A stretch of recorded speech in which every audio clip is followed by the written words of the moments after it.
Então, pessoal, vamos fazer a questão 64 do Halliday, que é a questão número 5 lá da lista de vocês, beleza? E a questão 64 diz o seguinte: A figura 5-56 mostra uma caixa de massa M2 igual a 1 kg em um plano inclinado sem atrito de ângulo θ igual a 30 graus, que está ligada por uma corda de massa desprezível a uma outra caixa de massa M1 igual a 3 kg em uma superfície horizontal sem atrito. A polia não tem atrito e sua massa é desprezível. Letra A. Se o módulo da força horizontal, F, é 2,3 newtons, qual é a tração da corda? E letra B. Qual é o maior valor que o módulo de F2 pode ter sem que a corda fique frouxa? Então, na letra A, né, ele quer saber a tração da corda. Na letra B, ele já pede qual é o maior valor que o módulo de F2 pode ter sem que a corda fique frouxa, beleza? Então vamos nos atentar primeiramente para a letra A qual ele quer saber a tração da corda. Pessoal, a gente olha aqui para o nosso problema e a gente tem a presença de duas caixas, certo? E o problema nos deu essas informações aqui. Ele disse que a caixa de massa M1 é igual a 3 kg, a caixa de M2, né, de massa 2 é igual a 1 kg, o ângulo θ é de 30 graus e a força que é aplicada sobre a caixa 1 é de 2,3 newtons, beleza? Então vamos lá. Todas as vezes que a gente for resolver os problemas, né, desse capítulo 5 e do capítulo 6, a gente vai fazer o diagrama do corpo livre. E o diagrama do corpo livre é para a gente analisar as forças que estão atuando sobre o problema, certo? Então, se a gente olhar primeiramente aqui para a nossa caixa, né, que eu vou chamar caixa número 1, por exemplo, a gente tem a presença basicamente aqui, já que o problema desconsidera o atrito, de 4 forças. A gente tem a força normal, que é uma força perpendicular à superfície, certo? Que é a força que a superfície exerce sobre a caixa. E a gente tem a força peso, que é apontada para o centro da Terra. Beleza? Então a gente tem a presença dessas duas forças. O problema diz que existe uma força F que está apontada nesta direção e sentido, aqui. E o problema também disse que existe a força de tração da corda. Beleza? A gente tem a tração da corda aqui porque como o bloco, a caixa vai se movimentar nessa direção, né, ele vai ser puxado pela corda. Então a gente tem a força de tração, certo? Pessoal, a gente observa, né, que essa caixa aqui, ela nem está caindo para o centro da Terra, como também ela não está subindo. Isso significa que as forças aqui, a força normal e a força peso, se anulam, beleza? A força peso aqui, que é apontada para o centro da Terra, ela acaba se anulando por conta da força normal, que exerce o mesmo módulo que a força peso, porém no sentido contrário. Então essas duas forças aqui se anulam, já que a nossa caixa está sobre uma superfície. Já essas duas forças aqui, elas não se anulam.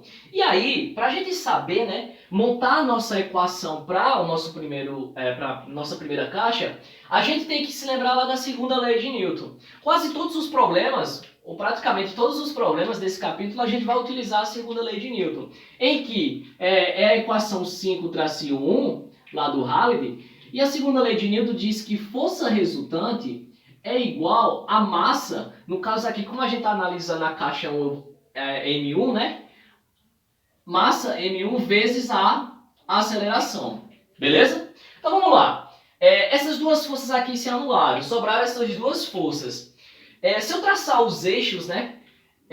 O eixo X e o eixo Y aqui, ó, os eixos do meu plano cartesiano, a gente observa que a força que é aplicada sobre a caixa, ela tem esse sentido, que é o sentido positivo do eixo X. E a gente também percebe que a tração da corda também vai nesse sentido. Então, ambas as forças são positivas, certo? Então, eu vou colocar aqui que eu vou colocar F positivo mais a tração que é positiva. Essa é as minhas duas forças, a minha força resultante. Isso aqui vai ser igual a M1 vezes a aceleração. Beleza? Pronto, então está montada a minha equação para esta minha primeira caixa. Agora vamos olhar a caixa de massa 2. E aí a gente tem aqui uma diferença. A gente observa que essa caixa ela está sobre um plano inclinado, onde a gente tem a presença do ângulo θ aqui. Beleza? Então vamos lá, vamos ver as forças que atuam sobre ela. A gente tem a força normal, que é uma força perpendicular à superfície, e a gente tem a presença da força peso. E aí a gente percebe, né, que existe um ângulo aqui, né, diferente do que aqui, certo? Aqui a gente tem a presença de um ângulo de 180 graus e aqui a gente já vai ver um ângulo diferente. Por quê? Porque a força normal ela é uma força perpendicular à superfície. E o peso está apontado para o centro da Terra. E aí você me pergunta, e qual vai ser, Lucas, a força contrária, né, à força normal? Que no caso aqui, a gente percebe nesse exemplo aqui, quando a caixa está sobre uma superfície horizontal, a gente vê que o peso ele tem a mesma direção da força normal, porém o sentido contrário. Já aqui, qual vai ser a força que vai ter o sentido contrário à força normal? Vai ser a componente do peso. Então, eu vou traçar a pontilhada aqui, ó, certo? E aqui, pessoal, a gente vai ter a componente do peso.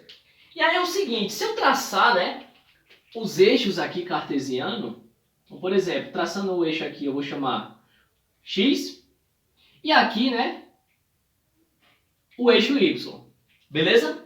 E aí a gente observa, né, que aqui a minha componente, ou seja, a componente de P aqui vai ser quem? O B, Y, né? Então a gente vai ter aqui ó, um vetor que está sobre o Y. E aqui a gente já vai ter um outro vetor, a outra componente de P, que eu vou chamar de quem? De PX, beleza? Certo. E aí a pergunta que eu faço é o seguinte, a gente observa que o P aqui, ele faz um ângulo. Ele faz um ângulo em relação à componente, né, em relação ao eixo Y, beleza? E aí eu pergunto para vocês que ângulo é esse daqui? E este ângulo aqui é o mesmo ângulo daqui. Aqui vai ser o ângulo θ. E eu vou provar para vocês, certo? Só que antes de provar para vocês, eu queria também fazer uma outra coisa aqui, é que eu posso deslocar esse vetor aqui, ó, px, e colocar ele aqui, não posso? Posso, porque vai ficar paralelo. Então, eu vou colocar aqui, para poder eu formar meu triângulo retângulo, eu vou colocar o px aqui, certo? Apenas peguei esse vetor aqui, a componente, e coloquei ele aqui. E aqui eu tenho a formação de um triângulo retângulo, beleza? E aí, pessoal, é o seguinte, se a gente observar, se eu der continuidade aqui, ó, a este triângulo, vocês observam que aqui, né, a gente vai ter a presença de dois triângulos, né? A gente terá a presença de dois triângulos. Por exemplo, eu vou desenhar aqui para ficar melhor para a gente visualizarmos. O que a gente tem aqui basicamente é isso aqui, pessoal. Né? Quando eu dou continuidade aqui, eu vou ter isso aqui, ó. Esse triângulo e esse outro triângulo aqui, certo? Ele falou para mim que esse triângulo aqui a gente tem um ângulo de 90 graus e aqui a gente tem um ângulo de 90 graus. O que eu quero saber é este ângulo aqui, que eu vou chamar de ângulo interrogação. Beleza? E aí acontece o seguinte, nesse outro triângulo aqui, ele falou que este ângulo aqui é θ. E o que eu quero mostrar para vocês é que este ângulo aqui é igual à interrogação. Então vamos lá, como é que a gente mostra? Eu também não sei o valor deste outro ângulo aqui, e eu vou chamar de x, certo? Chamei de x esse outro ângulo. A gente sabe, né, que para qualquer triângulo, a soma dos ângulos internos de um triângulo é 180 graus. Então, primeiramente, vamos analisar esse triângulo aqui. E aí, somando os ângulos aqui, tem que dar 180, né? Então, vamos lá. 180 graus para esse triângulo aqui, 180 graus vai ser igual ao ângulo de 90 graus que a gente tem aqui, ó, a 90 graus, mais a gente tem um ângulo θ nesse triângulo, ao ângulo θ, e a gente tem aqui o x, né? Mais esse x. Se eu somar esses três ângulos aqui, tem que ser igual a 180 graus. Se eu pegar esse 90 aqui, pessoal, e jogar lá para o outro lado, ele passa negativo. E aí 180 graus menos 90 vai ser o quê? 90 graus. Beleza? E isso aqui vai ser igual. Se eu pegar esse θ e passar lá para o outro lado, como ele está positivo, ele passa negativo. Então vai ficar menos θ, e isso aqui é igual a quem? A x. Então, o meu ângulo x, que é este ângulo aqui, ó, certo? Ele vai ser igual a 90 graus menos θ. Beleza? Tranquilo. Aí agora o que a gente tem aqui, minha gente? Se a gente observar, se eu traçar os eixos aqui, ó, aqui eu vou ter o eixo Y e aqui eu vou ter o eixo X. Beleza? E aí a gente percebe, né, que a gente tem aqui a presença dos quatro quadrantes do meu plano cartesiano. Né? Aqui a gente tem o primeiro quadrante, aqui vai ser o segundo, aqui o terceiro e aqui o quarto quadrante. Esses quatro quadrantes, se a gente somar os ângulos, né, desses quatro quadrantes, a gente tem uma circunferência, e essa circunferência a gente sabe que é 360 graus, né? Se eu somar aqui, ó, o ângulo dos quatro, a gente aqui vai ter uma circunferência que é 360 graus. Porém, se eu pegar esses 360 graus e dividir por 4, eu vou ter o quê? 90 graus. Então, o que eu quero dizer? É que a soma desses dois ângulos aqui, ó, de x e de interrogação, é igual a quanto? A 90 graus. Né? Aqui a gente tem a presença do ângulo reto. Né? A soma desses dois ângulos aqui vai ser igual a 90 graus. Beleza? Então, o que eu vou fazer aqui, minha gente? Eu vou pegar interrogação, certo? Mais o x, né? Só que x é quem? É 90 graus menos θ. Então, 90 graus menos o θ, isso aqui vai ser igual a quanto? A soma desses dois ângulos aqui será igual a 90 graus. Beleza? Então, quando eu pego, se eu pegar, né, esse 90 graus aqui e passar para lá, ele passa negativo. E 90 graus menos 90 graus é zero. Então, eu posso anular esses dois aqui. E passando esse ângulo θ lá para o outro lado, se ele está negativo, ele passa positivo. Então, significa que interrogação é igual ao ângulo θ. Então, tá provado, né, que este ângulo aqui, interrogação, ele é igual a ângulo θ. Então, se aqui é θ, aqui vai ser θ. Beleza? Então, beleza, pessoal. Aí, sabendo disso, se alientando sobre isso, o que a gente vai ter? Aqui a gente já tem a nossa equação número 1, né? Que é para o nosso primeiro bloco. E agora eu vou montar a equação para o nosso segundo bloco. Beleza? Então, vamos lá. A gente tem aqui a presença da força normal e da componente Y, né? E aí a gente observa que essas duas forças acabam se anulando. Certo? Então, eu já desconsidero essas duas forças. Já a força, né, da componente aqui, ó, Px, ela não se anula. E a gente também tem a força de tração aqui, que é a força de tração que é da corda, né? Que é aqui, ó. Tá aqui a minha força de tração. Beleza? Então, vamos lá. A gente observa que o sentido positivo do eixo x está para esse sentido aqui. Então, a gente vai ver que Px é positivo. Só que quem é Px? A gente deslocou o nosso vetor para cá e a gente observa que o Px está aqui, né? E ele é o cateto oposto ao ângulo θ, né? E aí a gente lembra, né, que o seno de um ângulo, que aí no nosso caso aqui é o ângulo θ, ele é igual, o cateto oposto ao ângulo, que é igual a Px, dividido por quem? Pela hipotenusa. E a nossa hipotenusa aqui é quem? É P. E aí eu coloco o P aqui. Se eu passar esse P para lá, tá dividindo, passa multiplicando, então o Px vai ser igual a P seno de θ. Beleza?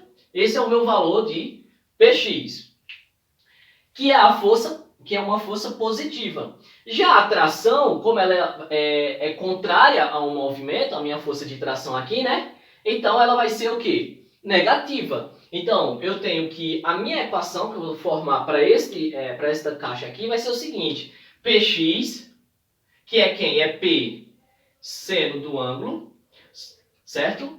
Vai ser igual a menos a tração, e isso aqui é igual a massa do corpo 2 multiplicado pela aceleração. Beleza? Pois bem, pessoal, isso aqui eu vou chamar de equação número 2.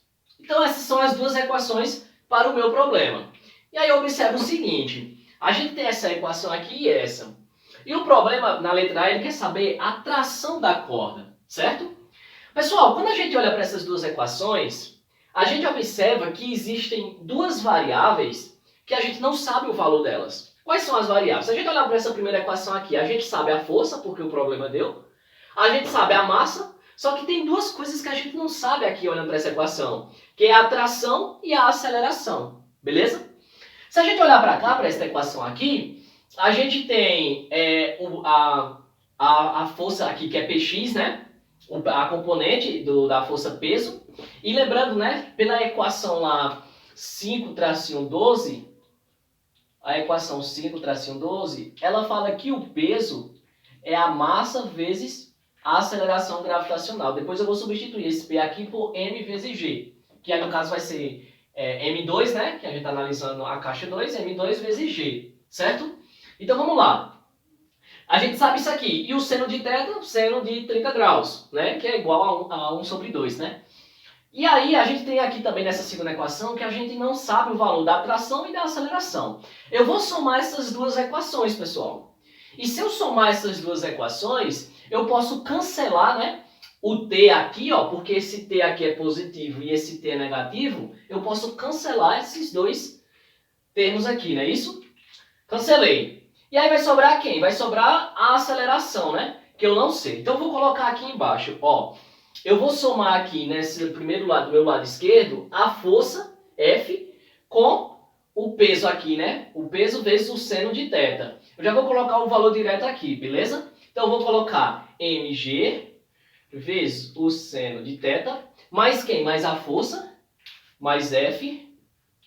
E isso aqui vai ser igual.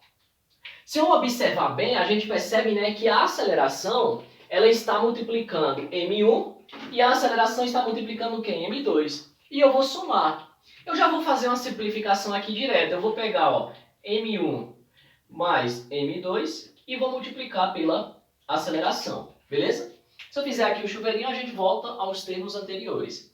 E aí a gente observa, pessoal, que como tudo isso aqui, né, que está entre parênteses está multiplicando, se eu passar para o outro lado da minha equação, passa dividindo. E aí eu vou ficar com a variável aqui da aceleração, né, o a. Então, para ficar mais organizado, eu vou colocar o meu a aqui, e aí vai ficar assim. Eu vou repetir tudo isso aqui e vou dividir por isso aqui. Então, mg, seno de θ, mais f, dividido por quem? Dividido por m1 mais m2. Beleza? Por que você encontrou a equação da aceleração? Porque agora, se você olhar para aqui, ó, eu tenho todos esses valores aqui que a questão já me forneceu. E aí acontece que eu vou descobrir a aceleração das caixas. Se eu descobrir a aceleração das caixas, e pegando esse valor e aplicando a qualquer uma dessas duas equações, tanto da equação 2 como da equação 1, eu descubro a tração da corda. Beleza? Então eu vou descobrir aqui a aceleração. Qual vai ser o valor da aceleração? Vai ser o seguinte, eu tenho que a massa aqui, e aqui eu esqueci de colocar mg vezes o seno, mas aqui a gente está analisando o bloco 2, então aqui é m2, certo? Vamos ver se eu esqueci alguma coisa. Não, só foi isso mesmo. Então qual é o valor de m2? É 1 kg. Então eu vou colocar aqui, ó, 1 vezes o g, que é a aceleração de queda livre, é 9,8, certo? Vezes o seno de θ. Ou seja, o seno de 30 graus. E se você colocar na sua calculadora, isso aqui é igual a 1,2. Beleza? Mais quem? A força, que é o quê? 2,3. Então tá aqui 2,3. Dividido por quê? Então passei a divisão aqui em cima do 2. 2,3 dividido por quê? Massa de 1 mais massa de 2. Então, massa de 1 é 3, massa de 2 é 1. Então eu tenho aqui 4. Certo?